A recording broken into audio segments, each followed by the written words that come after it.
उन अस्त्रों को ग्रहण करके परम पवित्र श्रीराम का मुख प्रसन्नता से खिल उठा था।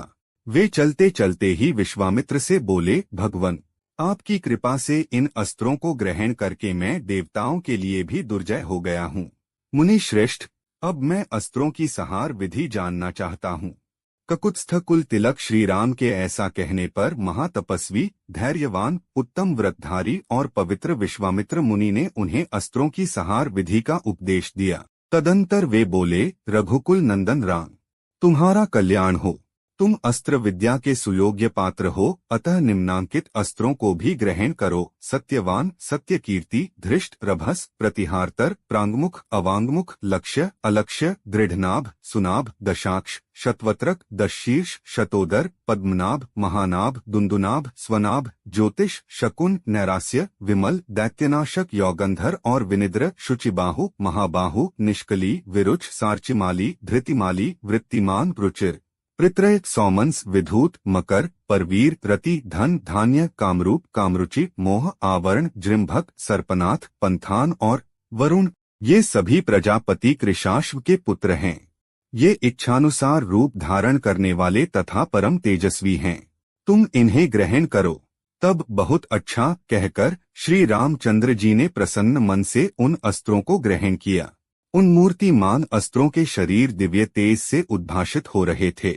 वे अस्त्र जगत को सुख देने वाले थे।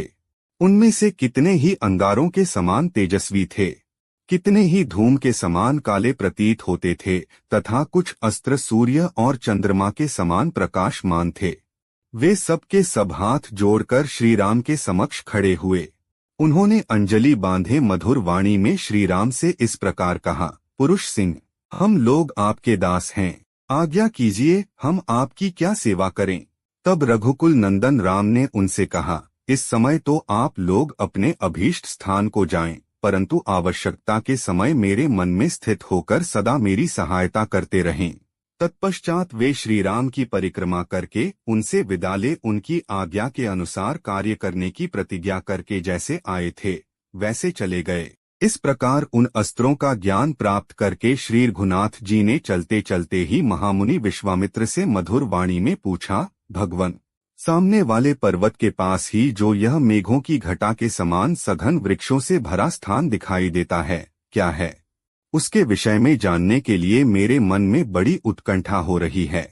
यह दर्शनीय स्थान मृगों के झुंड से भरा हुआ होने के कारण अत्यंत मनोहर प्रतीत होता है।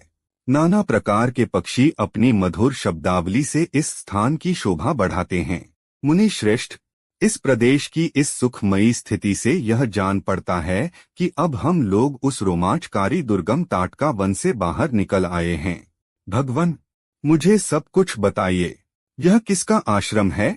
भगवन, महामुने, जहाँ आपकी यज्ञ क्रिया हो रही है, जहाँ वे पापी, दुराचारी, ब्रह्मा हत्यारे, दुरात्मा राक्षस आपके यज्ञ में विघ्न डालने के लिए आया करते हैं, और जहाँ मुझे यज्ञ की रक्षा तथा राक्षसों के वध का कार्य करना है, उस आपके आश्रम का कौन सा देश है? ब्राह्मण, मुनि श्रेष्ठ प्रभो, यह सब मैं सुनना चाहता हूँ। इस प्रकार श्री वाल्मीकि निर्मित आर्ष रामायण आदि काव्य के बालकांड में 28वां सर्ग पूरा हुआ। अपरिमित प्रभावशाली भगवान श्री राम का वचन सुनकर महातेजस्वी विश्वामित्र ने उनके प्रश्न का उत्तर देना आरंभ किया। महाबाहु श्री राम, पूर्व काल में यहाँ देव वंदित भगवान विष्णु ने बहुत वर्षों एवं 100 युगों तक तपस्या के लिए निवास किया था। उन्होंने यहाँ बहुत बड़ी तपस्या की थी। यह स्थान महात्मा वामन का, वामन अवतार धारण करने को उद्यत हुए श्री विष्णु का अवतार ग्रहण से पूर्व आश्रम था। इसकी सिद्धाश्रम के नाम से प्रसिद्धि थी, क्योंकि यहाँ महातपस्वी विष्णु को सिद्धि प्राप्त हुई थी। जब वे तपस्या करते थे, उसी समय विरोचन कुमार राजा बलि ने इंद्र और मरुद्वनों सहित समस्त देवताओं को पराजित करके उनका राज्य अपने अधिकार में कर लिया था। वे तीनों लोकों में विख्यात हो गए थे। उन महाबली महान असुर राज ने एक यज्ञ का आयोजन किया। उधर बलि यज्ञ में लगे हुए थे, इधर अग्नि आदि देवता स्वयं इस आश्रम में पधारकर भगवान विष्णु से बोले, सर्वव्यापी परमेश्वर, विरोचन कुमार बलि एक उत्तम यज्ञ का अनुष्ठान कर रहे हैं। उनका वह यज्ञ संबंधी नियम पूर्ण होने से पहले ही हमें अपना कार्य सिद्ध कर लेना चाहिए। इस समय जो भी याचक इधर उधर से आकर उनके यहाँ याचना के लिए उपस्थित होते हैं, वे गौ, भूमि और सुवर्ण आदि संपत्तियों में से जिस वस्तु को भी लेना चाहते हैं, उनको वे सारी वस्तुएं राजा बलि यथावत रूप से अर्पित करते हैं। अतः विष्णु, आप देवताओं के हित के लिए अपनी योग माया का आश्रय ले वामन रूप धारण करके उस यज्ञ में जाइए और हमारा उत्तम कल्याण साधन कीजिए। श्री राम। इसी समय अग्नि के समान तेजस्वी महर्षि कश्यप धर्म पत्नी अदिति के साथ अपने तेज से प्रकाशित होते हुए वहां आए। वे 1 सहस्र दिव्य वर्षों तक चालू रहने वाले महान व्रत को अदिति देवी के साथ ही समाप्त करके आए थे। उन्होंने वरदायक भगवान मधुसूदन की इस प्रकार स्तुति की, भगवन, आप तपोमय हैं, तपस्या की राशि हैं, तप आपका स्वरूप है, आप ज्ञान स्वरूप हैं। मैं भली भांति तपस्या करके उसके प्रभाव से आप पुरुषोत्तम का दर्शन कर रहा हूँ। प्रभो, मैं इस सारे जगत को आपके शरीर में स्थित देखता हूँ। आप अनादि हैं। देश, काल और वस्तु की सीमा से परे होने के कारण आपका इदमित्थम रूप से निर्देश नहीं किया जा सकता। मैं आपकी शरण में आया हूँ। कश्यप जी के सारे पाप धुल गए थे। भगवान श्रीहरि ने अत्यंत प्रसन्न होकर उनसे कहा, महर्षि, तुम्हारा कल्याण हो। तुम अपनी इच्छा के अनुसार कोई वर मांगो, क्योंकि तुम मेरे विचार से वर पाने के योग्य हो। भगवान का यह वचन सुनकर मरीचि नंदन कश्यप ने कहा, उत्तम व्रत का पालन करने वाले वरदायक परमेश्वर, संपूर्ण देवताओं की, अदिति की तथा मेरी भी आपसे एक ही बात के लिए बारंबार याचना है। आप अत्यंत प्रसन्न होकर मुझे वह एक ही वर प्रदान करें। भगवन, निष्पाप नारायण देव, आप मेरे और अदिति के पुत्र हो जाए। असुर सूदन, आप इंद्र के छोटे भाई हों और शोक से पीड़ित हुए इन देवताओं की सहायता करें। देवेश्वर, भगवन, आपकी कृपा से यह स्थान सिद्धाश्रम के नाम से विख्यात होगा। अब आपका तपरूप कार्य सिद्ध हो गया है, अतः यहाँ से उठिए। तदंतर महातेजस्वी भगवान विष्णु अदिति देवी के गर्भ से प्रकट हुए और वामन रूप धारण करके विरोचन कुमार बलि के पास गए। संपूर्ण लोकों के हित में तत्पर रहने वाले भगवान विष्णु बलि के अधिकार से त्रिलोकी का राज्य ले लेना चाहते थे, अतः उन्होंने 3 पग भूमि के लिए याचना करके उनसे भूमि दान ग्रहण किया और तीनों लोकों को आक्रांत करके उन्हें पुनः देवराज इंद्र को लौटा दिया। महातेजस्वी श्रीहरि ने अपनी शक्ति से बलि का निग्रह करके त्रिलोकी को पुनः इंद्र के अधीन कर दिया।